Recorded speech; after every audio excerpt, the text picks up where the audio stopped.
Bom, buongiorno a tutti, é um prazer ter vocês acompanhando esse webinar da Câmara Italiana de Comércio, com esse tema que trata da inovações em ESG no Brasil e sua interface com a União Europeia. Hoje nós temos aqui a satisfação de receber a Juliana Darini Teixeira, o Roberto Armelin, que é da casa, é do Comitê Jurídico, e o Roberto Matos. Depois o Gabriele, que será moderador, juntamente com o Felipe Mariani, que são também da casa, farão as devidas apresentações dos nossos palestrantes. Antes de falar algumas coisinhas, só observar que nós temos um intérprete de Libra, o Francisco, então todos podem acompanhar aqui esse webinar. É uma satisfação, como eu disse, ter vocês, Juliana, Roberto Matos e também o Roberto Armelin, tratando desse tema na Italcam. Dentro da Italcam, nós temos comitês. O comitê mais antigo é o Comitê Jurídico, que é de uma época que nem se falava em ESG. Né?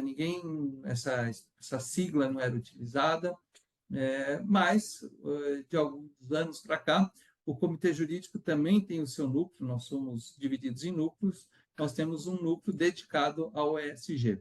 E eu fico muito feliz que nós temos este evento que reúne o Comitê Jurídico, que, como eu disse, é o mais antigo, com o comitê que talvez seja um dos mais novos, que é o Comitê de ESG e Sustentabilidade da Câmara Italiana. Por parte do Comitê de ESG, nós temos o Felipe Mariani, que fará a introdução e a moderação dos trabalhos aqui. E por parte, eu diria, do Comitê Jurídico, do qual eu sou presidente, nós temos o Gabriele Tusa, que é coordenador do Núcleo de Empresarial do Comitê Jurídico, que fará também a moderação. Então, percebam que a ESG, no âmbito da Câmara Italiana, é um tema levado a sério, e por isso que nós convidamos palestrantes cujas instituições também levam a sério a questão da ESG. Dito isso, agradeço mais uma vez a todos que nos acompanham, em especial aos nossos palestrantes. Observo que os nossos webinars são gravados e ficam disponíveis no YouTube da Câmara Italiana, onde nós temos sempre um acesso muito grande após o evento. Muitas pessoas não conseguem acompanhar ao vivo os eventos, mas depois elas acessam esses webinars. Então, mais uma vez, muito obrigado a todos. In bocca al lupo e una buona giornata. Gabriele e Filippo, toca a voi. Non ci sentiamo, Gabriele. Niente. Agora sim? Adesso sim. Ah, sim. Presidente, muito obrigado. Agora, essas palavras em italiano do Vicente vão atrapalhar nosso intérprete de Libras, mas vai ficar divertido, vai ser um desafio para ele.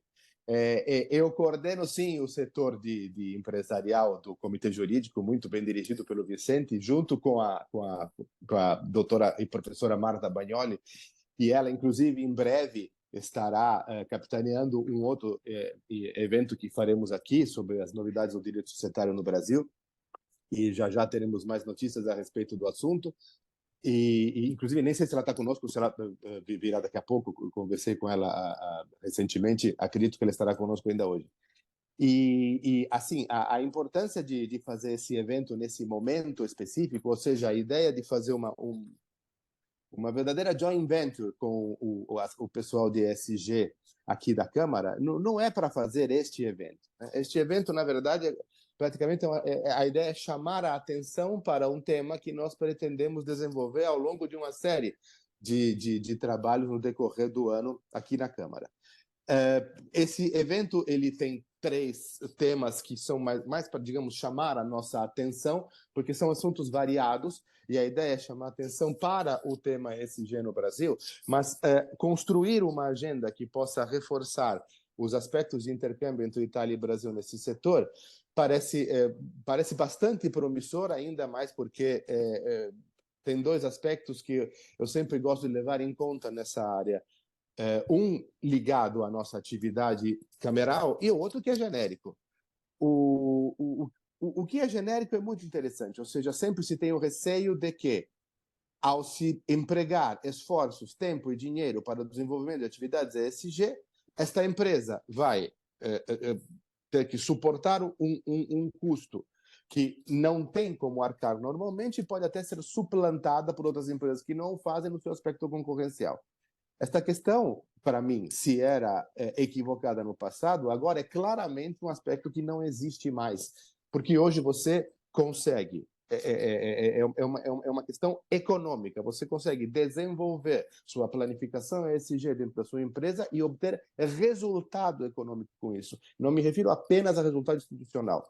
Hoje você tem alternativas de eficácia dentro, por exemplo, da política energética, das quais não se cogitava há 15 anos. Então, portanto, as mesmas políticas que se desenvolviam naquela época, tratadas hoje, neste ambiente tecnológico, hoje são fruto de resultado econômico. Agora, o aspecto que eu queria tratar relativo a aquilo que se cuida. Opa, peraí que sumiu minha tela aqui. Pronto. Respeito àquilo que se cuida. Para nós, enquanto Câmara de Comércio, o Brasil é talvez o polo hoje no mundo onde existe a maior possibilidade na relação custo-benefício de obter facilidade para o emprego de tecnologias de energia renovável. Nesse contexto, portanto, a ideia de incentivar, de alguma maneira fazer parte, ou quem sabe protagonizar, as relações que nós estamos vendo nesse setor, podem ser definitivas para os aspectos de intercâmbio comercial, provavelmente não deste ano que vem, mas dos próximos anos com certeza. A ideia é que a gente realmente se adiante nessa questão, que mostre para a Europa as alternativas brasileiras, que esclareça o funcionamento de que a mercadoria que pode sair do Brasil, com a sua aplicação sustentável dentro dos aspectos mais modernos das cadeias globais, pode ser um ponto não necessário, mas inevitável para o estabelecimento das relações comerciais do futuro próximo. Dá um exemplo como outro qualquer. Trata-se muito hoje em dia das questões de hidrogênio verde. Quantos hubs de hidrogênio verde se imagina que tem na Itália hoje? 1, 2, 3 ou 4? 52. Isso somente estamos falando nessa fase inicial desse mercado, vamos chamar assim, na Itália. Não tem matéria-prima para produzir. Quem é que pode produzir energia renovável suficiente para dar asa a energias desse tipo? Adivinha que país? Este aqui, né? Já tem mais de uma delegação de países europeus, não vou aqui ficar falando, justamente tratando de estudos para o desenvolvimento de plantas no Brasil nesse sentido. Né? Esse intercâmbio é fatal que aconteça. Nós temos, na minha leitura, que nos adiantarmos nas questões, observar os aspectos regulatórios e fazer com que se possa, eu imagino que a Câmara possa ser protagonista deste momento de intercâmbio que é inevitável para um futuro próximo. É isso que eu gostaria apenas de comentar a respeito. Vou passar a palavra agora ao Felipe e depois ao nosso primeiro palestrante do dia, que se ele não se incomodar, eu queria que fosse o Roberto Matos. Felipe, por favor. Buongiorno a tutti. Antes di qualche cosa, obrigado Gabriele, obrigado Vicente pelo convite, per essa organização, e ovviamente obrigado a Italcam que nos proporciona e nos possibilita ter esse tipo de evento, de experiência, de momentos. Em fevereiro tive uma primeira oportunidade que daí que nasceu essa ideia de fazer um trabalho, um webinar, e uma série de webinars, na verdade, em conjunto com o Coju, porque vamos lembrando, juntos as coisas saem melhor e são mais assertivas. Então, em fevereiro tivemos um primeiro approach, uma primeira oportunidade, foi um evento que juntava a temática ESG com o Chianti, então um momento alcoólico, muito interessante, muito positivo para exatamente embasar e começar a desenvolver o que a gente começou hoje. Então, primeiramente, eu quero agradecer ao Coju, depois eu agradeço a Italcam e, obviamente, aos nossos palestrantes que vêm, que são representantes grandes empresas brasileiras, grandes empresas italianas e grandes realidades que vêm dos diferentes setores. Então, vamos ter o ponto de vista e como dizer, e os pontos de partida de empresas, de pessoas que inspiram e que vão fazer diferença para o nosso dia a dia. Hoje em dia se fala que ESG não é moda, veio para ficar, isso é claro, mais definitivo para todo mundo. Eu quero trazer dois números que corroboram ainda mais essa questão.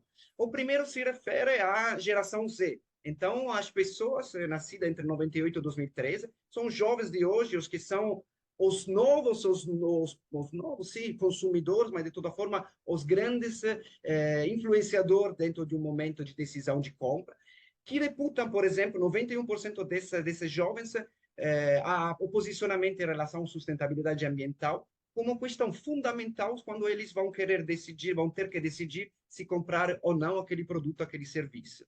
Ao mesmo tempo, 70% das pessoas acreditam que as empresas precisam e têm a obrigação de fazer, que através do business que eles desenvolvem, tem que ter impacto, tem que fazer um impacto positivo, que seja no meio ambiente, que seja na sociedade.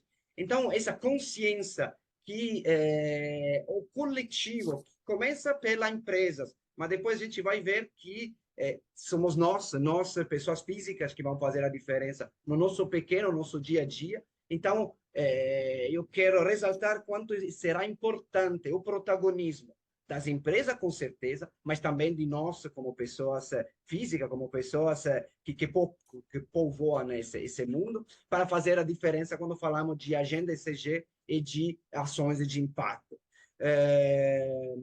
Eu não quero muito me estender, mas queria só sublinhar um outro ponto importante, que, de novo, que as empresas que a gente convidou, que vão apresentar agora, que vão falar agora, são empresas inspiradoras, empresas que já começaram a trilhar essa jornada e que, então, tendencialmente, mudar a própria visão em relação ao business. Ou seja, o novo jeito de fazer business. Então, um business mais ético, um business mais transparente, íntegro, respeitando tanto o ser humano quanto o meio ambiente.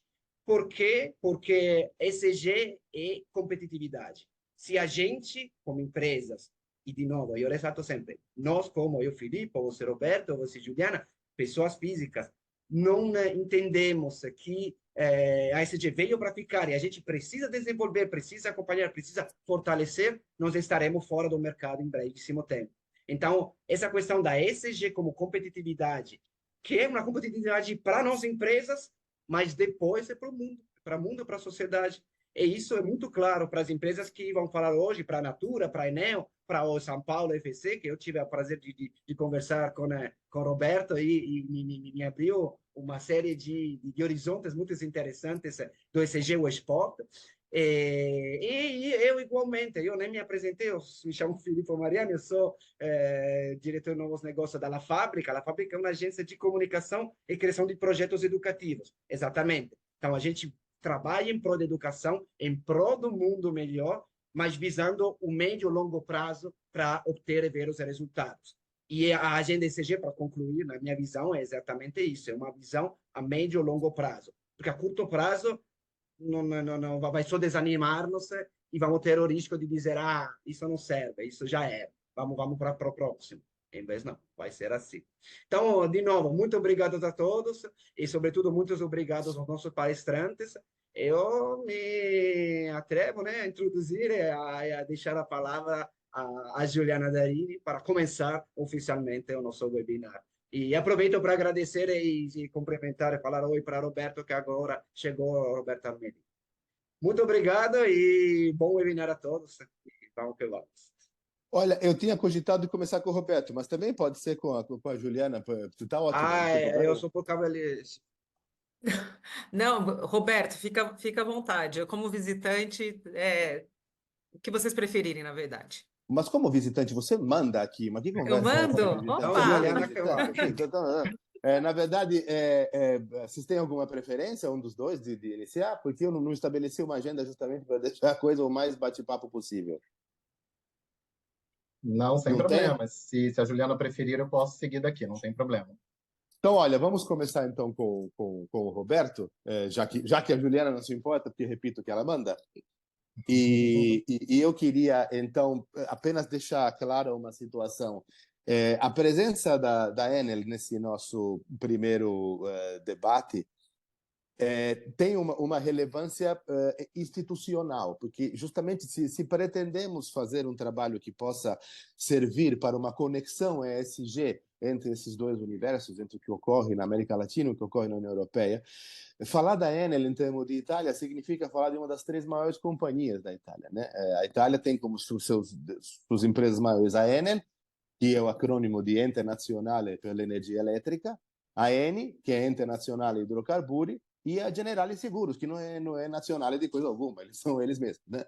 Então essas são as 3 grandes companhias italianas que escrevem, em alguma medida, a história da Itália dentro do ambiente empresarial. Então, o que a Enel desenvolve no Brasil, essa companhia italiana que desenvolve aqui, que é capitaneado pelo Roberto, significa para nós justamente a compreensão do primeiro start que a gente quer dar nesta linha de conexão entre esses dois mundos.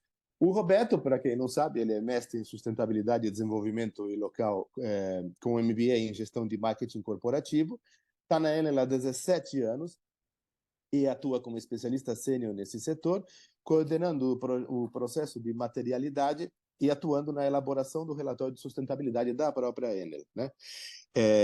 E coordena no mesmo espaço a cultura interna de sustentabilidade. Ele é coordenador do Comitê ESG aqui na Câmara desde outubro do ano passado. Então, nesse sentido, tratando desse tema, desvendando a sustentabilidade corporativa, que já está na tela, eu queria agradecer muito ao Roberto e lhe ceder a palavra. Muito obrigado, Gabriele, pelo seu convite. Então, portanto, aqui eu aproveito já para cumprimentar os meus colegas Juliana, Roberto, meu xará aqui presente também, agradecer a participação do nosso diretor do Comitê ESG Itaúcan, Filippo Mariani, aqui presente, e também nosso agradecimento em nome da nossa presidente do Comitê ESG de Sustentabilidade, Márcia Massotti, que muito gentilmente também topou o desafio, né, para a gente se unir ao COJUR para estar aqui hoje tratando desses temas que o Gabriele bem colocou. Bom, hoje, rapidamente, a gente vai aqui falar de sustentabilidade, ESG, a gente vai ter oportunidade de explorar alguns processos cruciais aí que moldam, claro, o futuro das nossas empresas, das nossas comunidades. Então, a gente separou 3 pontos importantes para a gente poder trazer aqui e, em cima disso, fazer algumas reflexões. Então, a gente vai falar do relatório de sustentabilidade e ESG que nós produzimos aqui no grupo. A gente vai trazer o tema da matriz de materialidade e também análise de impactos através da dupla materialidade. O objetivo aqui hoje, pessoal, é que nesse encontro a gente não apenas consiga explorar, naturalmente, os conceitos fundamentais que cercam esses conteúdos que a gente vai aqui tratar, mas também a gente vai poder investigar essas interações com as entidades globais e locais, né? A gente vai entender algumas interfaces entre a União Europeia, os próprios procedimentos globais, advindos aí de uma cultura multinacional, de uma empresa com sede italiana, né? Como o Gabriele bem colocou. Então, a gente tem, claro, uma visão global, mas que atende e respeita nuances e construções nacionais. Então, vamos lá. Deixa eu passar aqui. Então, a gente, dos 3 assuntos que eu rapidamente comentei, a gente vai começar falando do tema do relatório de sustentabilidade ESG. Então, o relatório de sustentabilidade da Enel Brasil, ele tem ali um papel muito importante no que a gente chama de transparência das nossas operações, é claro, mas refletindo também toda a nossa visão de longo prazo e estratégias para a construção de um futuro sustentável. Então, a gente preparou um esquema aqui para a gente poder trazer essa reflexão, que, antes da gente fazer os links que a gente quer, que mostra um pouco sobre o conceito e o contexto da construção do nosso relatório de sustentabilidade. Então, dentro aqui do grupo, o relatório ele traz ali e destaca as nossas práticas operacionais, que incorporam naturalmente considerações.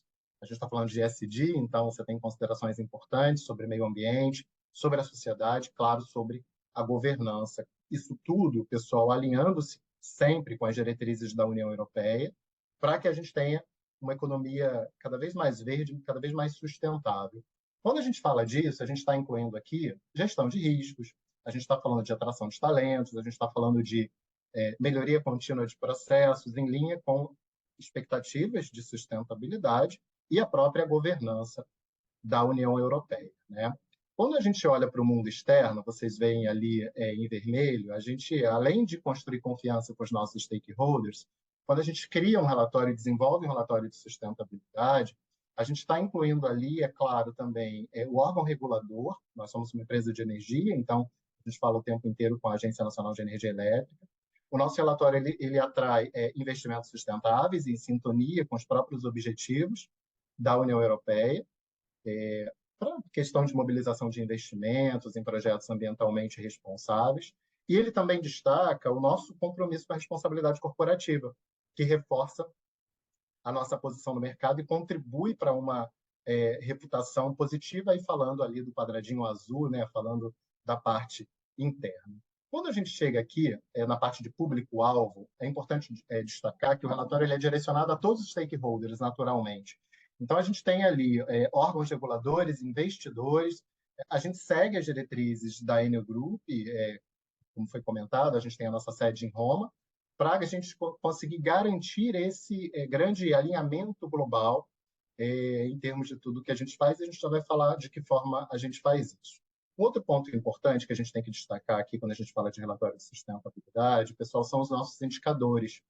Então, naturalmente, a gente tem o GRI, né, que é a sigla de Global Reporting Initiative, um padrão internacionalmente reconhecido que nos permite divulgar de uma forma muito mais abrangente os nossos impactos sociais, ambientais, econômicos, tudo isso em conformidade com as expectativas da União Europeia e, claro, em relação às transparências e todo o modelo de prestação de contas corporativa. É uma maneira de garantir que você vai abrir um relatório de uma determinada empresa no Brasil, vai abrir o mesmo relatório no Japão e vai ter um modelo, né, uma forma de ler os dados ali apresentados que sejam comparáveis. A gente vai tratar disso já já. Outro indicador importante, pessoal, que tem uma interface também interessante, é o que a gente chama de SASB, a sigla SASB, que é o Sustainability Accounting Standards Board, né, que é foco em indicadores financeiros, muito relacionados aos fatores ESG, de responsabilidade socioambiental e de governança, reflete a nossa responsabilidade corporativa e é alinhada com as diretrizes da União Europeia. A gente tem o DJSI, que é Dow Jones, né? São os índices Dow Jones de sustentabilidade. A gente sabe que ser incluído nesse índice, que é reconhecido internacionalmente, reflete boas práticas em sustentabilidade, em consonância com os objetivos da União Europeia. A gente tem o PAI, que é o Principal Adverse Impact Indicators, que é, na verdade, toda a ênfase na integração de fatores ESG em decisões de investimento, elas estão alinhadas ali com as expectativas crescentes de investidores. Então, o indicador está muito em linha com os esforços da União Europeia também para promover o investimento sustentável. A gente tem um indicador que a gente chama de TOPIC, que ali é um pacote de indicadores próprios do grupo, faz sentido para o grupo, então são indicadores que a gente coleta no Brasil, que ajudam a alimentar o relatório de sustentabilidade que a gente chama da Global, né, que é o relatório global da Enel. Então, são indicadores ali personalizados, tem compromissos com práticas sustentáveis, tem iniciativas relacionadas a comunidades locais, economia circular e etc. E tal. Quando a gente fala, e a gente dedicou um tempo para falar de cada indicador, a gente está falando de incorporar esses indicadores dos nossos relatórios. A gente não apenas demonstra o nosso compromisso com a sustentabilidade, mas a gente consegue, pessoal, alinhar as nossas práticas corporativas com as expectativas e as prioridades da União Europeia, principalmente em relação ao social e ambiental. E aí, para a gente poder atender às diretrizes da União Europeia no nosso relatório de sustentabilidade, ESG, né, na Enel Brasil, é muito importante que a gente tenha o que a gente chama de equilíbrio e transparência. Tá? Então, a gente está fornecendo informações positivas e negativas. Não é um relatório que tem que trazer só coisa boa. A gente tem que colocar também um cenário que permita ao leitor, né, aos nossos stakeholders, uma compreensão de fato real de tudo que está acontecendo. Aqui, rapidamente, quando a gente fala de fornecer informações equilibradas, a gente está falando de fornecer informações que a gente consiga comparar ao longo do tempo, né? Então, elas têm que estar fundamentadas em dados precisos e concretos, e a gente tem que evitar uma linguagem técnica muito excessiva para que todo mundo possa compreender a leitura daquele conteúdo. Outro ponto importante que a gente traz aqui é contexto e verificabilidade. Então, a gente tem que contextualizar as práticas, sempre alinhadas com os objetivos globais, respeitando a Agenda 2030 e garantindo o que a gente chama de verificabilidade das informações. São pontos importantes para a construção de um relatório. E, por último, e não menos importante, a gente está falando da completude. Quando a gente fala de completude, a gente está falando de um ponto muito essencial que permite que os stakeholders avaliem completamente as nossas atividades e os nossos impactos, com qualquer omissão devidamente explicada. Então, se você omite algum tema por alguma questão interna, você precisa dizer por que você fez a omissão daquele determinado ponto. Então, tem toda uma regra super importante que asseguram a qualidade e a integridade dos relatórios que a gente produz. Então, eu dei uma overview muito rápida da parte do relatório de sustentabilidade. A gente tem outros 2 pontos importantes que eu vou passar bem rapidinho, que é a parte de matriz de materialidade. Então, é uma ferramenta super importante também que a gente tem aqui no grupo e que segue diretrizes globais. A gente faz anualmente, a gente constrói a matriz de materialidade, a gente está falando aqui de um processo que é crucial para a gente poder direcionar as nossas estratégias. Então, a gente tem aqui rapidamente como é essa construção ao longo do ano. Então, a gente tem uma parte de revisão de categorias, a gente faz isso de 2 em 2 anos, a gente identifica ali as questões relevantes para o grupo e quais são os stakeholders que a gente vai abordar. Feito isso, a gente parte para um momento em que a gente vai olhar os grupos de stakeholders e aplicar uma avaliação em cima deles antes de ouvi-los. É o que a gente chama de priorização dos stakeholders. Para fazer isso, a gente tem algumas técnicas, a gente considera influência, dependência e tensão, para a gente conseguir classificar os stakeholders no relacionamento deles conosco e nas expectativas que a gente tem em cima da percepção de cada grupo desse. E aí sim, a gente chega no item 3, que é a parte de ouvir.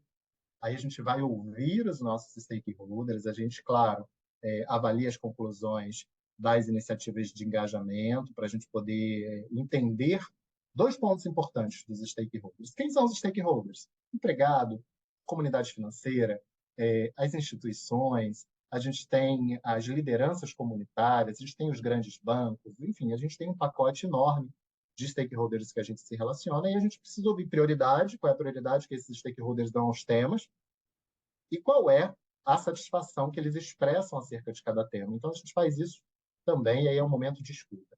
Ouvir os stakeholders, vamos ouvir dentro de casa. Então, a gente tem a prioridade da empresa. A gente aplica um posicionamento estratégico da empresa sobre os temas e a gente avalia o que a gente chama de proposta real e de impacto. Então, quando você ouve os stakeholders e você ouve a empresa, você naturalmente cria uma matriz de materialidade e para a criação dessa matriz a gente tem um momento em que a gente agrega alguns dados e são resultados que ajudam a montar o esboço da nossa matriz de materialidade. A gente faz tudo isso através de um sistema que a gente tem dentro do grupo e a gente tem um momento super importante de validação e entrega desses resultados. Quando a gente fala ali da agregação, pessoal, naturalmente a gente recebe inputs também que vêm da nossa matriz, da nossa holding em Roma, onde a gente tem escutas importantes globais que ajudam a compor a construção dessa matriz de materialidade. Então, é um ponto importante a construção da matriz, porque a gente consegue ver, como aí a última matriz publicada de 2022, quanto mais para cima e mais para a direita, mais relevantes são esses temas para a organização. Pensa que uma empresa é muito grande, né? Para ela conseguir dar atenção a todos os temas, ela tem que priorizar quais são os temas em que ela, naquele ano, vai focar. E se tem uma foto, né? A gente não vai aqui, claro, entrar em detalhes de abrir cada um por uma questão de tempo, mas você tem aí publicado com todos os detalhes na edição do nosso relatório de sustentabilidade 2022. Em breve vai estar saindo a edição do relatório de 2023. E aí, para fechar aqui, a gente rapidamente fala de impacto. Vocês devem estar se perguntando onde é que está a avaliação de impacto. É o que a gente chama de dupla materialidade. Então, é importante que a gente explore um pouco o conceito fundamental da divulgação, na divulgação da sustentabilidade, que é o conceito de dupla materialidade. É um princípio que orienta o nosso processo de saber identificar quais são os temas materiais, quais são os temas cruciais para o planejamento, para o nosso relato da organização, e olhar para os impactos que vêm tanto de dentro da organização para fora, quanto de fora para dentro. Então, quando a gente contextualiza esse cenário, a União Europeia ela tem liderado muitos esforços, pessoal, em estabelecer, como é que eu vou dizer, o que a gente chama de diretrizes para relatórios não financeiros, né? Onde a gente consegue destacar o conceito da dupla materialidade. Então, isso reconhece a importância não só dos impactos financeiros, né, das práticas socioambientais que a gente tem aqui, mas também os impactos dessas empresas na sociedade e no meio ambiente, né? Por isso que a gente tem essa abordagem que a gente chama de dupla. Então, ela incorpora nas normas europeias de relatórios de sustentabilidade, impulsionando o que a gente chama de transparência e de melhora de tomada de decisão, porque quando você tem informação e quando você vê os impactos, você consegue gerir de uma forma muito mais cuidadosa. Então, a gente traz ali uma visão abrangente dos riscos e também das oportunidades que estão associadas à questão da sustentabilidade ESG. Então, é por meio dessa mágica aí chamada dupla materialidade que as empresas elas conseguem identificar e mitigar riscos importantes, aproveitar oportunidades, fortalecer estratégias. Então, é um trabalho bem bacana, que esse ano a gente vai também publicar no relatório de sustentabilidade de 2023, trazendo bastante detalhes com relação a essa construção. E aí fica uma reflexão, né? Seria a dupla materialidade o caminho para a gente poder gerar valor compartilhado, internalizar as externalidades, né? De forma que você reduza os riscos inerentes ao negócio? Então, a gente acredita que sim, né? Que essa abordagem ela integrada ela não apenas promove transparência, mas responsabilidade. É importante destacar, pessoal, rapidinho aqui, o papel do EFRAG, né? Que é o European Financial Report Advisory Group. É uma sigla que na verdade, que norteia o nosso processo, e o EFRAG ele é um órgão consultivo europeu. Ele contribui para o desenvolvimento de padrões de relato, que promove transparência, como a gente comentou aqui, prestação de contas das empresas. Então, quando a gente segue essa orientação, a gente está ajudando a garantir que a gente considera não apenas aspectos financeiros, mas também, como eu comentei, de impactos sociais e ambientais nas nossas operações. Então, quando a gente entende a dupla materialidade e conta com o apoio do EFRAG, a gente está ajudando a priorizar os nossos esforços de uma maneira que a gente consegue promover impacto positivo e sustentável que a gente busca, tá? Então, independente das críticas ou aplausos, a dupla materialidade ela veio para ficar, né? Então, desempenha um papel crucial na construção de um futuro muito mais sustentável para todo mundo, né? Então, o escopo da nossa construção da dupla materialidade, ele tem ali premissas internacionais da União Europeia, né? O próprio escopo da análise ele é local, a gente faz uma análise Brasil, seguindo uma diretriz global. A gente iniciou essa análise com avaliação de impactos, riscos e oportunidades num sistema próprio, como eu comentei. Então, a gente tem o EMIA, que é um sistema de materialidade do grupo. A gente tem dados internos, colaboração com os proprietários de dados, a pontuação final do que a gente chama de IRO, que é uma lista de Impacts, Risks e Opportunities, né? Impactos, riscos e oportunidades é calculada com base no que a gente chama de gravidade e magnitude e a própria pontuação financeira, que permite que a gente faça essa avaliação. Não dá para explicar em detalhes aqui, né? É um trabalho bem grande, mas fica aí, a gente depois compartilha esse material com vocês, essas premissas fundamentais, aqui os limites estabelecidos para a gente fazer essa pontuação, quando a gente identifica os temas, né? Garante que a gente está fazendo uma análise equilibrada de impacto tanto negativo quanto positivo, a gente tem esse equilíbrio na hora de olhar os impactos e de publicá-los, inclusive. Então, são etapas que garantem essa análise rigorosa e estratégica da dupla materialidade. Tá? Então, falei o mais rápido que eu pude aqui, que são 3 temas importantes, né? A nossa jornada hoje, ela nos traz aí uma compreensão muito mais profunda, né? Para compartilhamento aqui, ela traz uma compreensão muito mais profunda dos 3 pilares essenciais. Então, você tem o relatório de sustentabilidade, a construção meticulosa da matriz, como eu apresentei, e a importância da dupla materialidade. Então, desde a divulgação transparente das práticas até a identificação da priorização dos temas materiais, a gente está muito comprometido em alinhar as nossas operações com as premissas internacionais, especialmente as diretrizes da União Europeia. Então, eu agradeço aí a atenção de todo mundo e passo aí a palavra de volta para o Gabriele. Muito obrigado pelo espaço e pelo convite. Obrigado a você, Roberto. Eu, na verdade, a questão da verificabilidade sempre me interessou bastante, porque quem verifica e sob qual critério, né? Ou seja, até mesmo os aspectos metodológicos que devem envolver esse critério dão uma seriedade enorme à questão.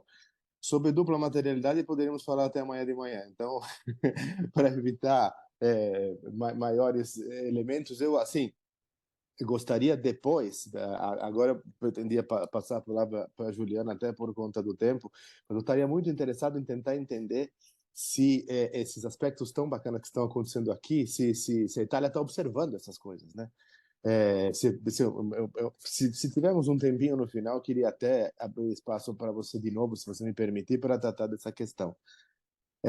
Agora, então, de novo, agradecendo demais a participação da Enel e do Roberto, representando a Enel, eu queria passar a palavra para na verdade, gigante nesse tema do ponto de vista brasileiro, né? Uma empresa que se preocupou com essas questões antes mesmo de qualquer elemento regulatório ou ainda que não seja, digamos, uma obrigatoriedade com base em sanção, mas que introduziu na sua leitura institucional as questões socioambientais e fez disso uma de suas bandeiras, né? Ainda mais porque, dada a presença de envolvimento inevitável do setor químico que deve haver numa empresa como a Natura, então essas questões eram de vital importância no seu desenvolvimento lá desde a época até mesmo anterior à COP de Copenhague, que eu lembro bem. E quem vai hoje tratar de aspectos, se eu não me engano, hoje a Juliana vai preferir particularizar um pouco as questões atinentes à due diligence. Ela optou por tratar desse tema, dentre tantos que esta empresa genuinamente brasileira poderia tratar. E ela gentilmente aceitou nosso convite, e a Juliana agora vai falar sobre o assunto, apresentar-se e apresentar o seu tema. Mas a Juliana, ela é Darini Teixeira, né? A parte de Teixeira é portuguesa, mas a Darini não dá para escapar, as origens são as nossas, né? Ela é diretora de Ética e Compliance do Grupo Natura Company, é advogada com mais de 20 anos de experiência em Ética e Compliance, privacidade de dados e direitos humanos, gerenciamento de riscos e investigações. É formada pela PUCamp, que eu conheço bem, já palestrei lá e gosto muito do lugar, e é mestre em Direito Comercial pela PUC aqui de São Paulo, com MBA executivo pela Fundação Dom Cabral. Hoje, então, em nome da Natura, fala a Juliana, a quem eu, muito feliz, dou a palavra. Bem-vinda, Juliana. Obrigada, Gabriele. E eu muito feliz também de estar aqui, agradeço o convite. É um prazer estar aqui, compartilhar esse painel com Roberto Armelin, que eu já conheço bem. Estou tendo o prazer de conhecer o Roberto Matos, Filipe, Vicente, um grande prazer e uma honra mesmo, e uma grande responsabilidade estar aqui para falar do tema de ESG, representando a Natura. Como diretora de Ética e Compliance, né? Então, muitas pessoas têm essa dúvida também, como a diretora de Ética e Compliance vai falar sobre ESG, sustentabilidade, mas é porque na Natura esse é um tema que permeia todas as áreas, né? Assim como Ética e Compliance, a gente entende que sustentabilidade é responsabilidade de todos os colaboradores.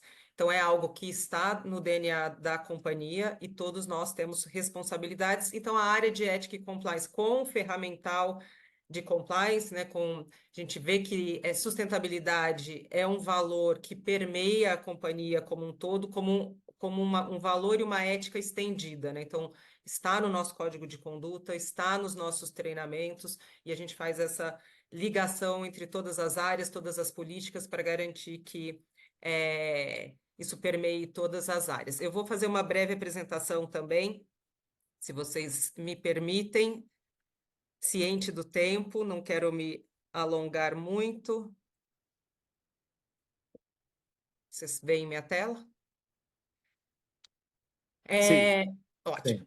Então, aqui rapidamente, só para falar um pouco para aqueles que não estão muito familiarizados com a Natura foi fundada em 69 e ela é uma multinacional brasileira do segmento de cosméticos e cuidado pessoal, né? Então, é líder no setor em venda direta no Brasil e na América Latina, e ela é muito conhecida mundialmente por proteger a sociobiodiversidade amazônica por meio dos negócios sustentáveis. Hoje a gente tem mais de 3 milhões e meio de consultoras de beleza na América Latina. Falando de América Latina, atuamos em 10 países, mas a Natura Cosméticos, né, essa empresa brasileira, é parte do grupo Natura &Co, que hoje atua em mais de 50 países, né? A Natura é dona da marca Avon e Natura, então a gente tem uma atuação aí global em mais de 50 países, na América Latina em 10 países. Fomos a primeira companhia de capital aberto a receber a certificação B Corp lá em 2014, já renovada por 2 vezes.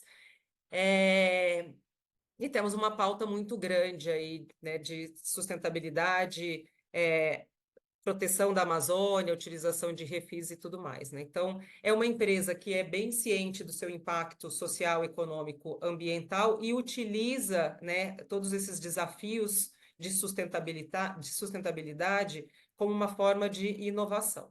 Então, a Natura vê os desafios de sustentabilidade como uma forma de inovação, mas entende que inovação só existe quando tem um impacto ou geração de valor positivo para todos os seus stakeholders.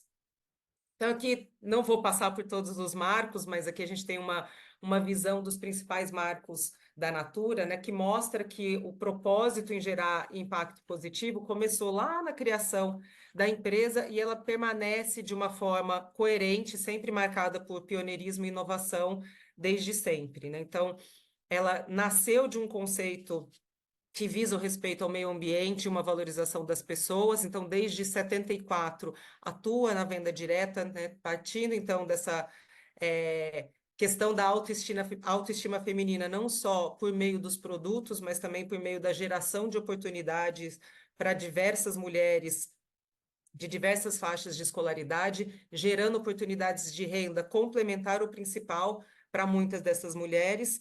Desde 83, trabalha com refis, ou seja, numa época em que ninguém falava de refil, né, possibilitando a venda de produtos mais baratos e gerando uma conscientização ambiental. Um marco bem importante é a criação da linha Natura Ecos, lá nos idos de 2000, que se baseia na utilização, né, dos ativos da biodiversidade amazônica, o que favorece, né, a nossa bandeira aí de manter a floresta em pé e também de gerar renda para as comunidades ribeirinhas. Então, hoje a gente tem geração de renda para são 42 comunidades ribeirinhas, todas elas certificadas pela UEBT, e também uma grande divulgação sobre a importância e a relevância da floresta amazônica, né? Então, a gente tem o portal Plena Mata, em que indica o nível de desmatamento da floresta amazônica. A gente tem não faz testes em animais, e com a chegada da Avon também baniu os testes em animais da marca Avon. Temos uma agenda de educação, Filipe, muito forte, né? O Instituto Natura tem a educação pública como a sua principal bandeira, e aí conectada com a Natura, toda a venda dos produtos Crer para Ver são revertidas para a educação pública. E temos aí uma bandeira muito forte de direitos humanos, né, com o nosso movimento antirracista, a Declaração dos Direitos Humanos e um posicionamento muito forte na área de direitos humanos. É isso que eu vou falar um pouco hoje sobre due diligence de direitos humanos na cadeia. E a gente tem também, lançado em 2020, o IPNL, também vou falar um pouquinho, que é uma ferramenta de gestão integrada para valorar os impactos socioambientais da companhia. Aqui também, rapidamente, só para mostrar, né, que essa questão, né, ter uma empresa que tem no seu DNA e acredita realmente na questão da sustentabilidade e da proteção dos direitos humanos, é sempre um bom negócio, não só do aspecto também de inovação, né? Não só do aspecto também de lucro, mas também da questão reputacional. Então, como eu mencionei, a Natura, desde 2014, é certificada como uma empresa B Corp, né, a maior do mundo. Por 13 vezes recebeu a nomeação pelo Ethisphere como uma das empresas mais éticas do mundo. O Corporate Knights, como um ranking das 100 melhores empresas de sustentabilidade, marca com a melhor reputação no Brasil, no Brand Finance também, certificação, né, por não realizar testes em animais, certificação do Union for Ethical Biotrade, enfim. Tem uma série de certificações que atestam, né, a ética e o compromisso da Natura com os temas de sustentabilidade.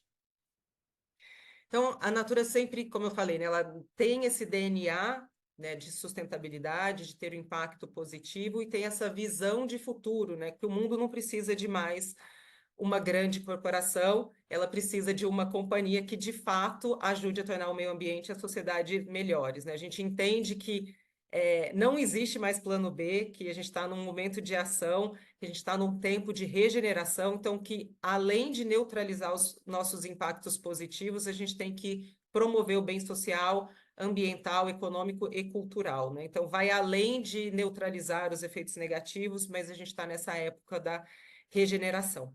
Então, o value proposition da empresa é esse, né? A gente é apaixonado por cosméticos, a gente é apaixonado pelas relações, a gente entende que o mundo é uma interconexão dessas relações, né? E tudo que a gente faz está conectado e que a gente tem essa responsabilidade corporativa. Como o Filipe bem mencionou no começo, a gente tem essa licença para operar, né? E que o mundo espera que as companhias hoje tenham essa responsabilidade, se responsabilizem e tenham, né, um papel atuante em relação aos problemas sociais, aos problemas ambientais. Então, a Natura, ela transforma esses desafios socioambientais em oportunidades de negócio, né? Como eu falei, a gente vê a sustentabilidade como impulsionadora da inovação e, para a gente, inovação só existe se ela gerar impacto positivo para os demais stakeholders.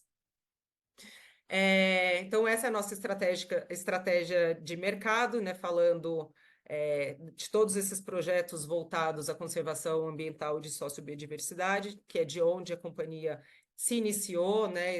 E tem aí o seu DNA.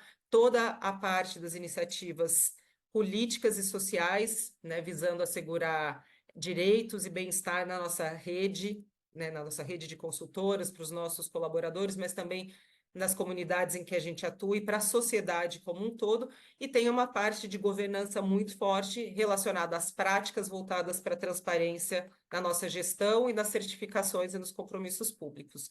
E aqui foi ótimo eu ter aceitado que o Roberto iniciasse, né, e falasse antes, a gente tem práticas muito parecidas, né? Então, quando a gente fala das práticas de governança, a Natura iniciou suas práticas de relato bem antes de ter aberto o capital, e cada vez mais vem aprimorando nas práticas de reporte. Então, a gente também se utiliza do GRI, a gente se utiliza do SASB, Dow Jones, relatório integrado, mas além de todos esses reportes, e a gente entende que esses relatos são muito importantes, porque eles também são oportunidades de aperfeiçoamento, de revisão, de entendimento maior, né, de quais são os pontos que a gente ainda tem para melhorar, né, os gaps que a gente tem para chegar onde a empresa quer chegar. Mas a gente também deu um passo a mais em 2022 e lançou o IPNL. O IPNL é o Integrated Profit and Loss, então a gente entende que não basta só considerar os indicadores financeiros, né, como receita e lucro, mas a gente também atribui um valor econômico para todos os impactos que a gente tem em todos os nossos stakeholders. E esse IPNL, ele considera, né, todas as nossas externalidades, como bem disse o Roberto, e ele gera um valor econômico para o nosso capital social, humano e econômico. E baseado nesse valor, a gente direciona toda a estratégia da companhia. Então, a gente sempre considera cada um dos projetos, as externalidades, qual é o impacto que a gente vai ter para decidir na estratégia.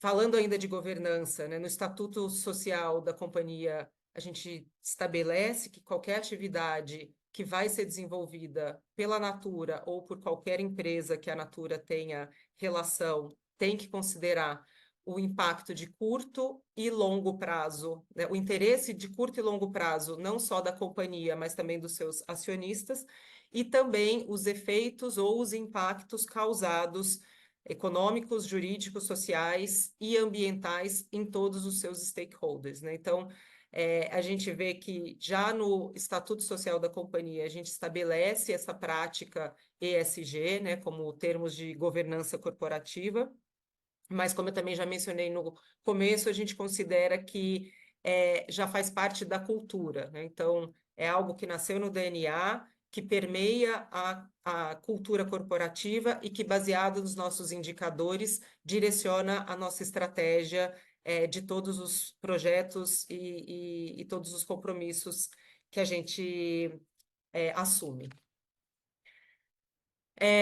Falando também um pouco da matriz de materialidade, a gente também atua, a gente também tem uma matriz de dupla materialidade, e baseada na última matriz de dupla materialidade, a gente estabeleceu o nosso compromisso com a vida de forma global, né, nossa visão 2030, e ela é dividida em 3 pilares, né? Então, o primeiro, que é enfrentar a crise climática e proteger a Amazônia; o segundo, abraçar a circularidade e a regeneração; e o terceiro, que é defender os direitos humanos e sermos mais humanos, né? Então, a gente tem uma série de projetos que a gente defende, que a gente analisa qual é a estratégia que a gente quer ter, quais são os principais parceiros, os KPIs e o prazo para entregar esses diferentes projetos.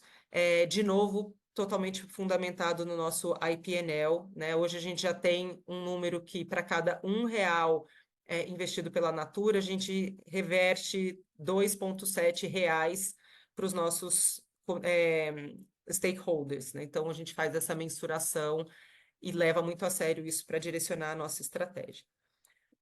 Vou entrar finalmente aqui na parte dos direitos humanos, né? Que foi, como o Gabriele mencionou, a parte que eu mencionei, que eu traria mais especificamente, até considerando toda a legislação que já existe na Europa, né, sobre a obrigatoriedade de se mapear os riscos relacionados à violação de direitos humanos na cadeia de suprimentos.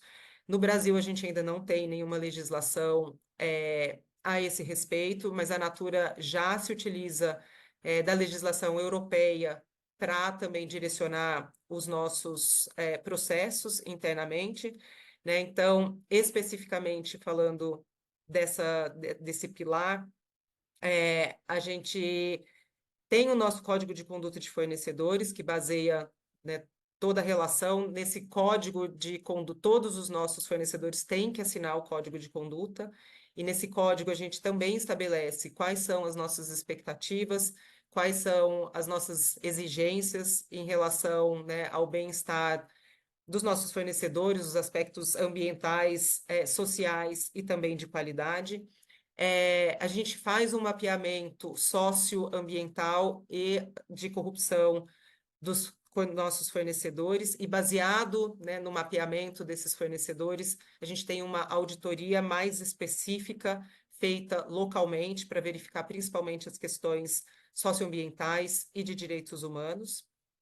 A gente também tem toda uma questão de rastreabilidade e certificação da nossa cadeia de matéria-prima que é considerada crítica, né? Então, palma, papel, etanol, algodão e mica, a gente tem toda a rastreabilidade desta cadeia, além de ter, claro, né, todas as cláusulas específicas em contratos, tudo isso para garantir, dentro do possível, né, que a gente possa ter parceiros que tenham a mesma cultura, a mesma expectativa e os mesmos valores que a Natura tem em relação aos temas de impacto econômico, social e ambiental. Acho que eu já me estendi bastante, acho que era isso que eu tinha para dizer. Fico aberta aqui a eventuais comentários, perguntas ou sugestões. Obrigada. Muito obrigado, Ju. Você, antes que se pense, as certificações que a Natura recebeu em 2014, a Ju não fazia parte porque era praticamente uma criança nessa época. Então, evidentemente, não pode estar nesse cenário. Olha, como a gente estabeleceu de todo mundo falar e no final, eventualmente, fazer umas questões, assim, eu teria muito interesse, não sei nem se esse dado existe, queria muito saber, porque o que eu vou ouvir tudo quanto é canto bom, é fácil, eu sou a Natura, eu posso fazer essas coisas todas, mas eu que sou pequenininho, como é que eu faço? Eu não tenho orçamento para isso.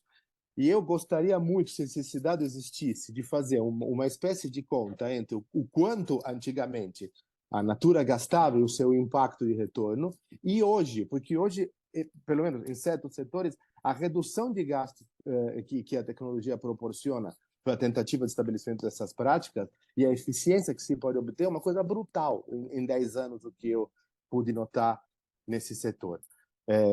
Vamos ver se no final temos tempo para isso, porque eu gostaria muito de tratar esse assunto. Agradeço muito a Juliana, né? Tivemos uma experiência ítalo-brasileira com o Roberto, uma experiência bem brasileira com a Juliana, e agora eu vou passar a palavra para claro que ele é um palestrante, mas é um amigo de longa data, que para mim representa um dos aspectos para os quais eu queria chamar a atenção a todos neste evento de hoje, que é o impacto ESG para fora do ambiente essencialmente empresarial. A relevância dessas questões no setor que o Roberto cuida, que mostra uma importância social absolutamente diferenciada. É pura inovação o trabalho que o Roberto faz hoje.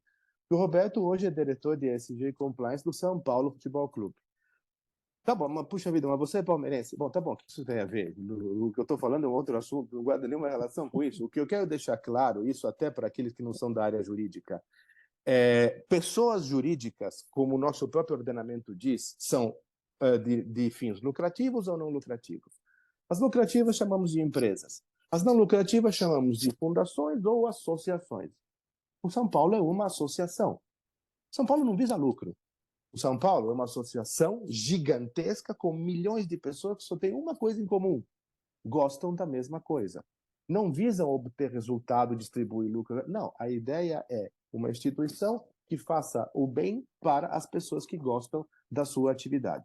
E a partir daí, a importância social de um trabalho dessa natureza numa associação deste porte é o que de mais inovador eu posso imaginar, porque isso escapa do aspecto meramente empresarial, assim como eu cogito. Não é uma responsabilidade apenas por se tratar de uma entidade que busca resultado econômico, né? É uma entidade que busca o interesse comum dos seus associados e aficionados.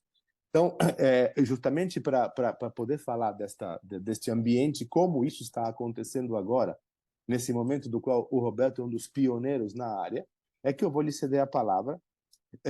Apresento o Roberto dizendo que ele é diretor executivo de ESG, Riscos e Compliance do São Paulo Futebol Clube, né? Aquele clube de tantas finais, né? Junto com o Verdão, certificado profissional de Compliance Anticorrupção, LEC FGV, na Faculdade Getúlio Vargas, lidera a implantação do programa Integridade Tricolor desde janeiro de 21 e lidera o movimento pela integridade no futebol fundado em fevereiro de 2023.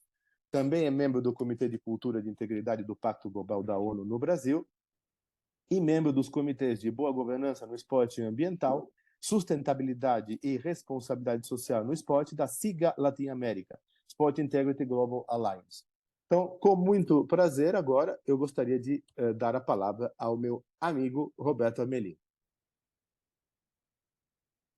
Ele nos deixou? Cadê o Roberto? Abandonou. Ele falou que estava com problemas de internet. Eu não devia ter falado no Palmeiras.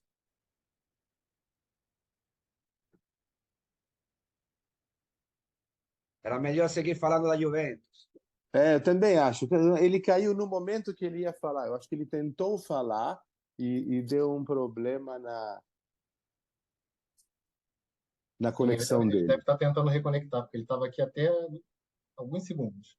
Portanto, eu gostaria de aproveitar esse momento só para sublinhar uma coisa que eu disse no começo, que era exatamente referendo aos palestrantes de hoje, as experiências e o exemplo, mas a experiência de Enel e de Natura, e essas duas exposições confirmaram ainda mais quanto realmente a gente tem que olhar para essas empresas e essas empresas têm que se sentir ainda mais responsabilizadas por serem realmente exemplo e para mostrar o caminho, porque o que falou também Gabriel é importantíssimo. Poxa, eu pequeno, eu não sou natura, não sou bilionário, mas eu posso fazer, preciso fazer o que preciso fazer. Então, é isso mesmo. E inspirando e seguindo o exemplo das pequenas coisas. A questão da dupla materialidade eu achei fundamental, porque isso também. E não podemos nunca mais separar as questões ligadas ao impacto ESG com o impacto financeiro que isso traz, do ponto de vista positivo e negativo. Negativo para dizer, poxa, precisamos fazer mais, precisamos optimizar mais, e positivo para dizer, cara, não é beneficência, não é esmola, não é algo que a gente faz porque são bonzinhos, mas é algo que realmente vai trazer e vai dar valor, não só de imagem, mas também, né, concretamente falando, a nossa empresa e a nossa sociedade. Então, isso realmente é fundamental sublinhar que ESG não é voluntariado, ESG não é vamos fazê-lo porque agora temos espaço, temos tempo, temos dinheiro. Não, ESG é o tripé da nossa estratégia, é o tripé que vai guiar nossas ações. Então, realmente, de novo, eu fiquei muito feliz até agora e vamos fechar com chave de ouro com o Roberto, se conectar E, novamente. Filipe, se você me permite, enquanto o Roberto vai se conectando aqui, né, pegando um pouco do que você está dizendo e do ponto do Gabriele, é isso mesmo, a gente acredita que sozinho ninguém faz nada, né? É um tema muito complexo para as empresas acharem que individualmente vão resolver o problema do mundo, né? Então, não só as Exato, exato. empresas, mas cada um de nós temos aí o nosso papel, né? E eu escolhi exatamente o tema de due diligence porque qual é o nosso papel? A gente trabalha com muitas comunidades na Amazônia. Na Amazônia. Então, você imagina, são fornecedores muito pequenos, muito simples. Imagina, eu falar compliance, a pessoa nunca ouviu dizer, né, o que é compliance, né? Então, qual é o nosso papel em também ajudar essas comunidades, esses pequenos fornecedores a entender a importância do tema da sustentabilidade? E aí a Natura tem diversos exemplos importantes que não só tratam do desenvolvimento dos nossos fornecedores, mas também da questão da inovação, que a gente falou que esses desafios geram inovação e geram, né, benefícios relacionados à sustentabilidade. Então, a gente tem, por exemplo, e rapidamente, a Ucuba, que era utilizada para fazer cabo de vassoura, e a Natura fez uma pesquisa, descobriu as propriedades, né, de cosméticas do produto e acaba pagando 3 vezes mais para essas comunidades do que elas pagariam, né, desmatando, cortando a árvore pela semente.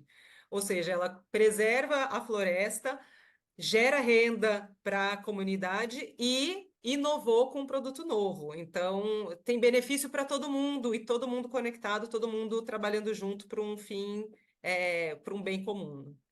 Eu tenho uma pergunta sobre esse assunto que eu gostaria de fazer no final. Tem uma outra que está presente no chat. O Roberto conseguiu se reconectar. Foi pelo Orkut que você se reconectou, Roberto? É isso? Quase, quase. Então tá bom. Gente, então, agora sem maiores delongas, eu passo a palavra ao meu amigo Roberto Ornelli. Obrigado por estar conosco, Robson. Obrigado, Gabriele. Obrigado a Italcam por proporcionar para a gente esse webinar. Muito feliz de reencontrar aqui a Juliana, o Filipe, né? O Filipe esteve com a gente lá no nosso Fativini, que eu tive a oportunidade de falar de Chianti, que é o que eu entendo mais, né? E esse ainda estou aprendendo. Roberto, prazer te conhecer, da Enel. De fato, conversando com o Gabriele, a gente realmente teve essa ideia de reunir, aproximar mais, né, as pessoas que fazem acontecer ESG ou ESG, de todo o resto, porque, como a Juliana deixou bem claro, né, isso faz parte de tudo. E exatamente porque faz parte de tudo que eu estou com esse desafio assim tão estimulante de organizar, colocar em prática e tornar parte do dia a dia de um clube de futebol todas as práticas Gente, desculpe, de sou só eu que está ouvindo uma música de fundo? ESG. Acho que sim, eu não estou. Ah, então tá, então Também estou com não. algum problema. Desculpem, eu vou cuidar aqui. Então, neste ano, eu mudei a minha atuação no São Paulo, deixei de cuidar da parte jurídica, que foi minha tarefa durante alguns anos, especialmente esses últimos 3, e para me dedicar especificamente ainda ao programa de integridade do São Paulo, cuidar dos nossos riscos e organizar o que nós já temos, que faz parte ou que se adequa a uma visão ESG de qualquer organização. E o São Paulo, grande como é, ele de fato ele faz algumas coisas, mas sem nenhuma estratégia, sem nenhum planejamento e, portanto, nada que a gente possa ainda medir, relatar e apresentar de uma forma adequada à sociedade. Mas aceitei esse desafio, né? Eu gosto de desafios, efetivamente. Montar um programa de integridade num clube de futebol, há 3 anos atrás, era considerado um desafio difícil, mas está aí, né? Não só o São Paulo, tem outros clubes que estão com bons programas, especialmente o Atlético Mineiro, mas somos poucos, né? Ainda em termos de integridade. Agora, ESG e ações sociais, principalmente, o S, não é novidade para os clubes de futebol, porque como o Gabriel estava enfatizando, a imensa maioria dos clubes de futebol no Brasil são ainda associações civis sem fins lucrativos. Mas todos nasceram associações civis, né? Aqueles que hoje estão no formato de sociedade anônima, a apelidada SAF, Sociedade Anônima do Futebol, eles nasceram a associações civis sem fins lucrativos e ainda existe a associação civil ligada à sociedade anônima. São poucos os clubes estritamente empresa do Brasil, como o Red Bull, por exemplo, Ibrachina, tem alguns sim, inclusive com trabalhos muito sérios, né? Mas a essência dos clubes de futebol do Brasil vem do modelo societário de associação sem fins lucrativos, muitos deles com uma área social composta por muita gente. Eu acho esse desafio muito estimulante, porque eu não trabalho apenas para os 10 mil sócios e associados, melhor dizendo, do São Paulo, aqueles vinculados estatutariamente e que podem participar do seu parque social. Do futebol, a gente trabalha para todos os nossos stakeholders e, dentre eles, estão os torcedores, obviamente, e esse é um desafio que faz muito sentido, né? Porque tudo que a gente puder levar de bom para esse público, a gente tem o potencial de impactar efetivamente muita gente. Então, essa foi a ideia do programa de integridade, de levar não só a prática da integridade interna no clube, mas também levar a mensagem para todos os nossos stakeholders que faz sentido, né, ser ético e íntegro, faz sentido cumprir as regras e que isso faz bem para o negócio, sim, né? Tanto a Enel como a Natura mostram isso do ponto de vista de ESG, mas também em relação à integridade, isso faz sentido. E há 3 anos atrás eu dizia, né, quando comecei o projeto em São Paulo, que nós colheríamos frutos desse compromisso com a integridade, com a ética, com compliance.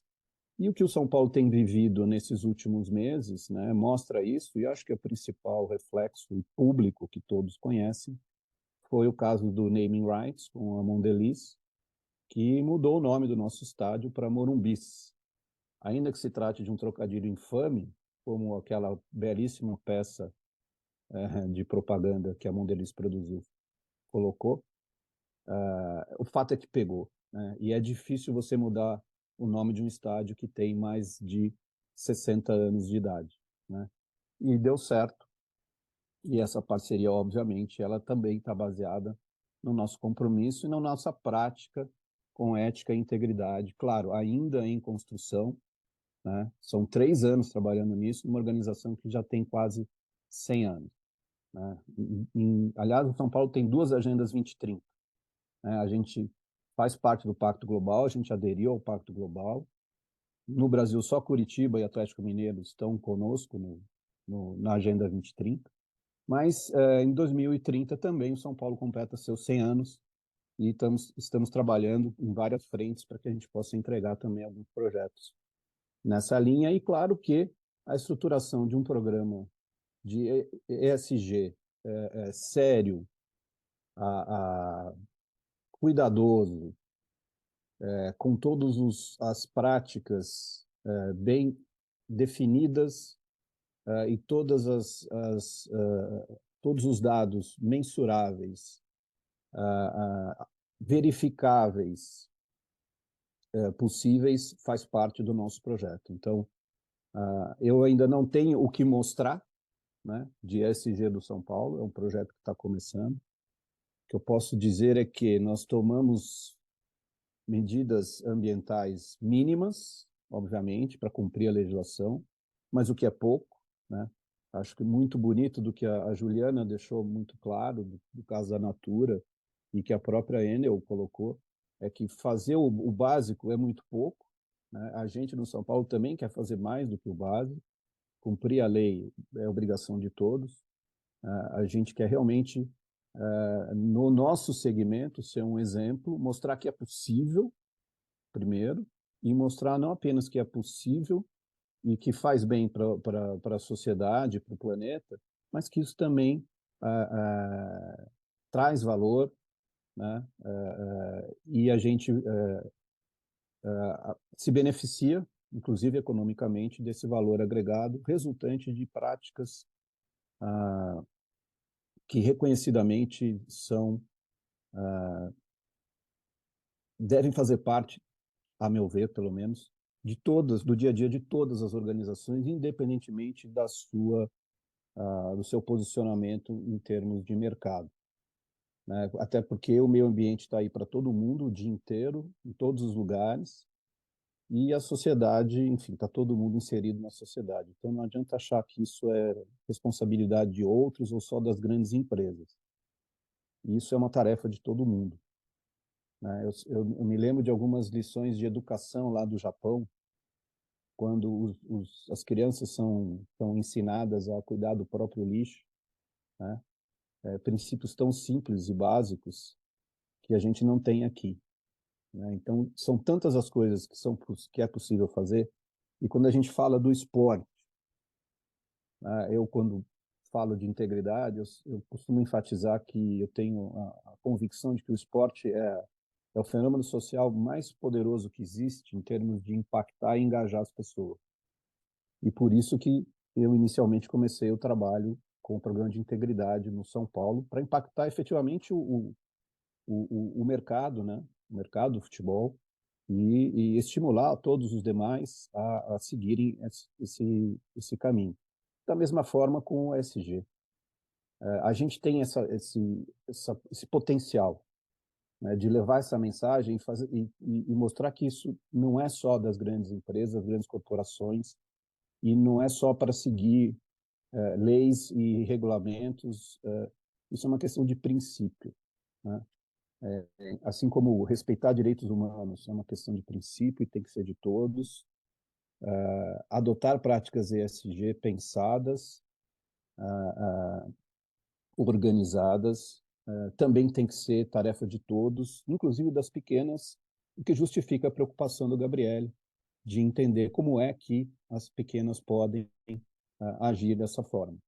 A gente está começando a estruturar o nosso programa, né? Nesse primeiro semestre, a gente está fazendo inventários, a gente está coletando dados internos, fazendo a fotografia, o nosso marco zero, tanto de ações ambientais quanto de ações sociais, para que nesse segundo semestre a gente já promova ações concretas relacionadas e coordenadas ao ESG nos seus primeiros passos num clube de futebol. Em benefício do tempo, em benefício de perguntas para o Roberto, meu xará, e para a Juliana, eu não vou me estender muito, Apenas agradecer mais uma vez a oportunidade de fazer parte aqui de um painel com pessoas já experientes e com tantas coisas, tantos dados importantes de práticas ESG que, para mim, servem como um objetivo. Eu costumo dizer que a palavra impossível não faz parte do meu dicionário. Então, é claro que o São Paulo não vai chegar onde está a Natura em 20, 30 anos. Mas esse é o horizonte que eu quero para o meu clube. É esse tipo de princípio de não se contentar com o básico, de pensar no ambiente, na sociedade, nas pessoas que eu quero para o meu clube. E que eu quero que o meu clube dê o exemplo para o nosso mercado e que o futebol como um todo acabe funcionando como um exemplo de educação. E aí eu volto para o Filipe, que é o craque da educação da Italcam, e que a gente possa educar efetivamente a nossa sociedade, e o futebol pode ser uma ferramenta muito estratégica para isso, para as práticas de respeito ambiental, de responsabilidade social e de cuidado com os direitos humanos.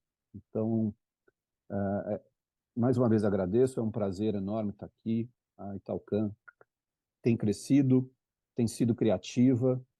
Registrar aqui, para terminar, que nós temos um presidente do COJUR, que é um cara espetacular, é um cara que acolhe as nossas ideias malucas, né, Gabriel?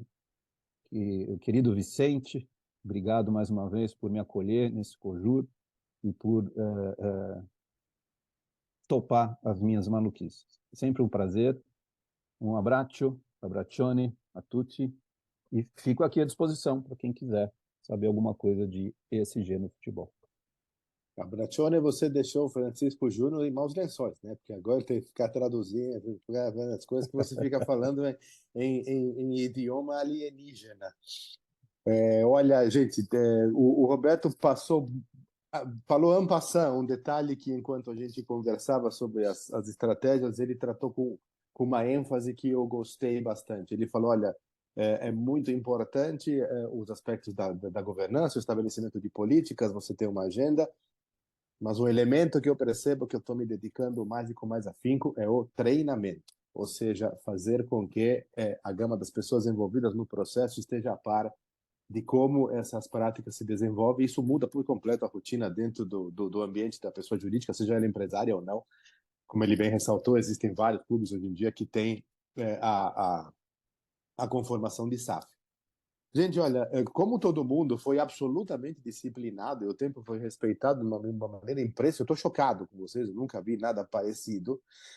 Nós temos tempo para algumas colocações. Por exemplo, tem uma pergunta aqui de Simone Galvagno, que perguntou para Ju, perguntou, bom dia, queria perguntar se existe um esquema vinculante no Brasil como aquele da Europa. Se não existe, está sendo discutido, as empresas têm obrigação em declarar a própria sustentabilidade? Obrigado. Não, desculpe, essa pergunta foi para o Roberto Matos. Roberto, você poderia responder? Sim, sim, claro. Até respondi escrevendo para ela, mas eu vou falar aqui para toda a nossa audiência, né? Quer dizer, no Brasil, as empresas de capital aberto elas são obrigadas a divulgar informações sobre essas práticas de sustentabilidade. Então, incluindo questões ambientais, sociais e de governança nos seus relatórios anuais. É uma exigência que está em conformidade com as diretrizes da Comissão de Valores Mobiliários, né, a CVM, e da própria Lei das Sociedades por Ações. No entanto, pessoal, é importante destacar que não há assim, uma obrigatoriedade específica de emitir um relatório de sustentabilidade separado. As informações sobre sustentabilidade, elas geralmente são incorporadas ali aos relatórios financeiros anuais das empresas, né? Na Europa, a história muda um pouco. A situação ela pode variar de país para país, eu não vou me arriscar aqui a fazer essas delimitações, mas ali você tem diferentes regulamentações de cada nação. As próprias diretrizes da União Europeia estabelecem isso, então tem implementado ali, a própria União Europeia tem implementado várias regulamentações e diretrizes relacionadas à divulgação dessas informações de sustentabilidade, tá? Então, por exemplo, a própria diretiva de relatórios não financeiros, ela exige que grandes empresas europeias divulguem informações sobre questões Sim. ambientais, sociais e de pessoal, né? Direitos humanos, anticorrupção, etc. e tal. Então, você tem essas variações, tá? Agora, por exemplo, você que mencionou os critérios de verificabilidade, você aqui, como você trabalha, você pode estabelecer os seus ou tem alguma relação com a matriz? Não tem? Como funciona? Tem uma relação direta com o GRI, né? As premissas de relato do GRI, porque na Enel, especificamente, a gente faz um relatório de sustentabilidade ESG, né? Que é um relatório com foco nas questões de responsabilidade socioambiental e de governança. Isso difere de um relatório integrado, né? Quando a gente fala de um modelo de um relatório integrado, ele tem um foco muito mais financeiro e de investimento.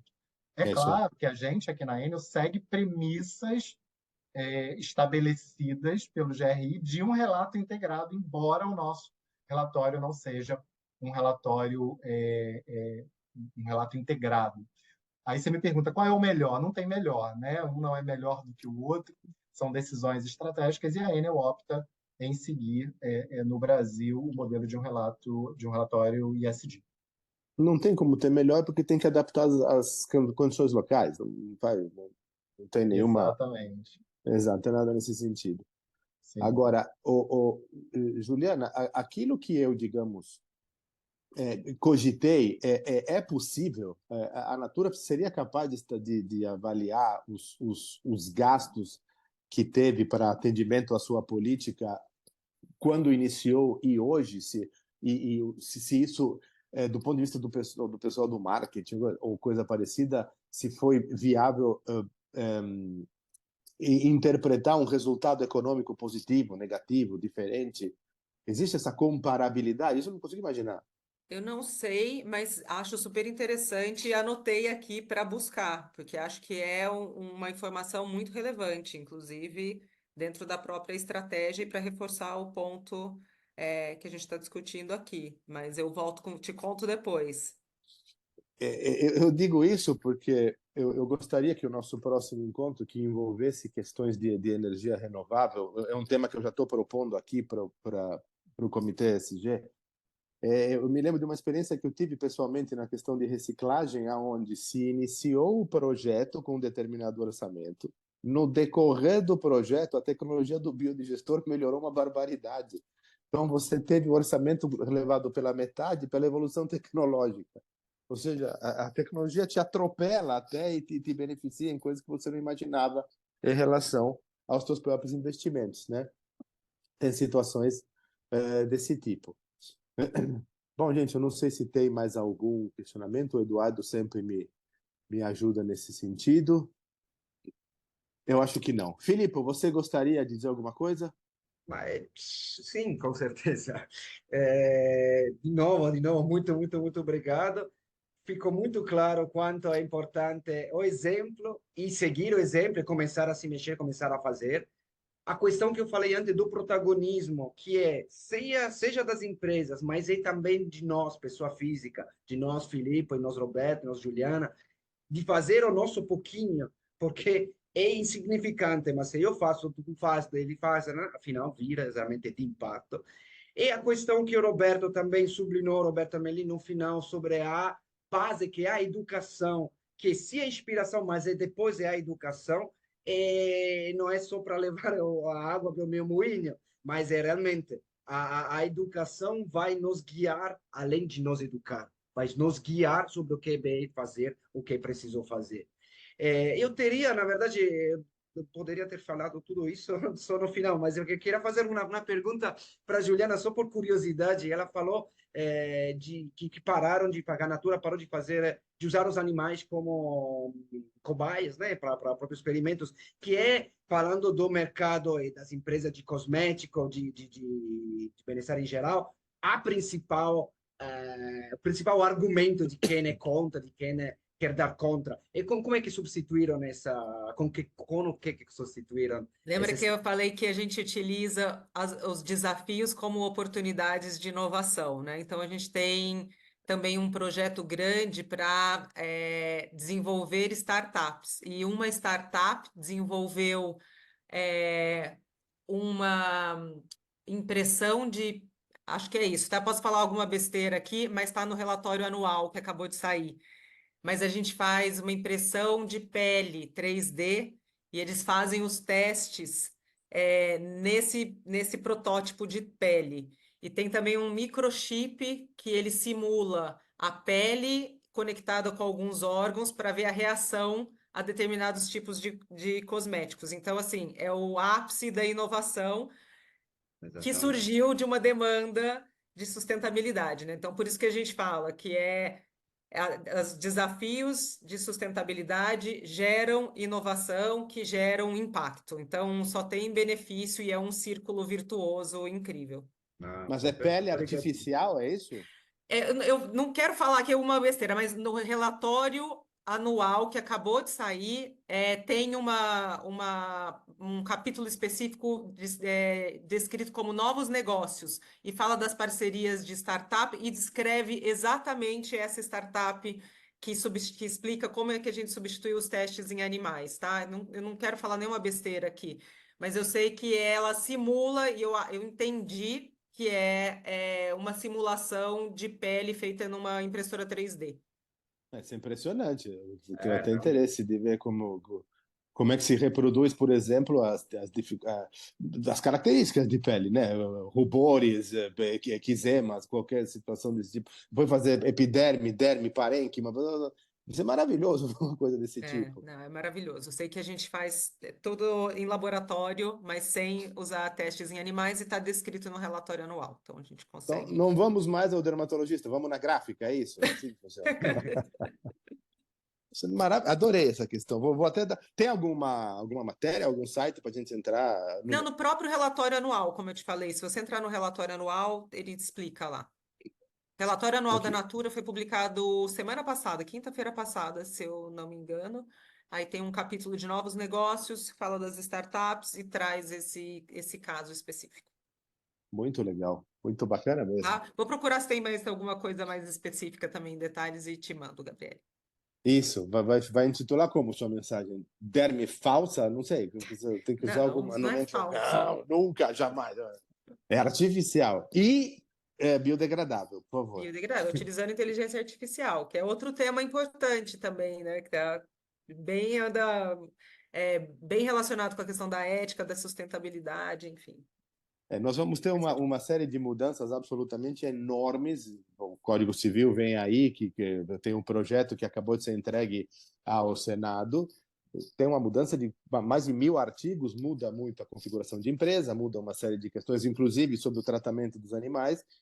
E praticamente, se não todos, a maioria dos artigos que tratam o novo código está vinculado aos aspectos de registro e demais consequências que a inteligência artificial nos ajuda a desenvolver no momento. Tem certas questões de dinamismo, etc., que nós vamos ver que vai impactar, em alguma maneira, a vida de todos nós. Inclusive, essa questão que você acaba de mencionar deve estar bem relacionada. Eu vou dar uma olhada nisso porque me interessa bastante. Gente, eu acho que já estamos bem na nossa hora. Eu queria muito, em primeiro lugar, agradecer a todo mundo, porque foi exatamente como eu esperava, ou seja, foi muito variado e chamou a atenção para temas diversos. Para o segundo encontro, repito que eu vou apenas ver a aprovação do pessoal de ESG. Cogito realmente de fazer algo que trate de aspectos vinculados à energia, que nos interessa bastante nesse momento. E então espero inclusive poder contar com a presença de vocês no próximo evento. E como a gente tinha imaginado nossa agenda, fazer um segundo evento na modalidade virtual e um terceiro, esse sim grande, presencial, que conte com todos no espaço ainda a definir, né? A ideia é fazer com que a gente prossiga na investigação das relações ESG neste ano e no próximo, porque, como já dissemos, né, parece que realmente será um motor do incentivo e do estabelecimento das melhores práticas e relações entre Brasil e Itália, né? Novas notícias vão surgir aqui nesse espaço para que a gente prossiga. Muito, muito obrigado a todos os presentes. e eu gostaria de convidar desde já para situações que nós vamos ter de verdadeiro bate-papo nesse assunto, os demais presentes. Eu sei que a agenda de vocês é doentia de tão ocupada, né? Mas são encontros informais que eu pretendo fazer, então onde a gente pode entrar, falar do carro, do telefone, enquanto está fazendo o whey protein, que agora todo mundo toma esse negócio. Então, eu gostaria muito de encontrar... Questo sim. Não, a ideia justamente é poder prosseguir nessa agenda e, por favor, eu gostaria muito que vocês prosseguissem estando conosco. Muito obrigado e um bom fim de quarta-feira a todos. Obrigado. Bom Obrigada, 25 de gente. abril amanhã. Como é? Bom 25 de abril, amanhã é um dia Ah, é importante. vero! Amanhã para a comunidade italiana é um dia fundamental. Então, ainda bem que fizemos hoje, porque amanhã seria uma tragédia. Tchau, um bom dia a Obrigada, todos. gente. Tchau, tchau. Obrigado. Tchau, tchau. Arrivederci. Um abraço, Ciao, tchau, ciao. tchau.